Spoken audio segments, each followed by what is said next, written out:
The probability for drawing out A red king from A deck of cards. ఒక పేక ముక్క కట్టల నుండి ఎరుపు రంగు రాజును తీయు సంభావ్యత అన్నాడు.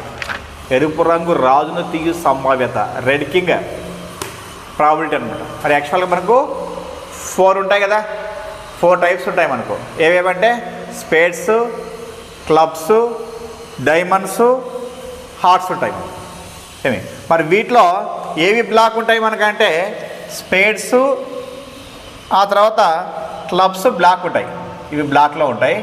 తర్వాత రిమైనింగ్ ఏవి హార్ట్స్ కానీ ఆ తర్వాత డైమండ్స్ కానీ ఇవి ఎట్లా ఉంటాయంటే రెడ్లో ఉంటాయి అన్నమాట. మరి ఒక్కో దాంట్లో ఎన్ని ఉంటాయి కార్డ్స్ మనకు 13, 13, 13, 13 ఉంటాయి మనకు. వాడు అడిగింది ఏమి, ఏది ఎరుపు రంగు రాదు అనమాట, రెడ్ కింగ్ అన్నాడు. మరి రెడ్ కింగ్ అంటే దీంట్లో ఒకటి ఉంటుంది, దీంట్లో ఒకటి ఉంటుంది, అంటే ఎన్ని ఉంటాయి 2 ఉంటాయి. అంటే ఫేవరబుల్ అవుట్కమ్స్ అన్నీ 2 అనమాట. ఇప్పుడు టోటల్ నెంబర్ ఆఫ్ అవుట్కమ్స్ అంటే ఎన్ని వస్తాయి మనకు 13 4 జా 52 అనమాట. టోటల్ వేసుకోవచ్చు మనం. ఓకే, అంటే 2 1 జా 2, 2 జా 4, 2 6 జా 12, ఎంత 1/26 అనమాట. మరి ఎన్న ఆప్షన్ అంటే second option is the right answer అనమాట.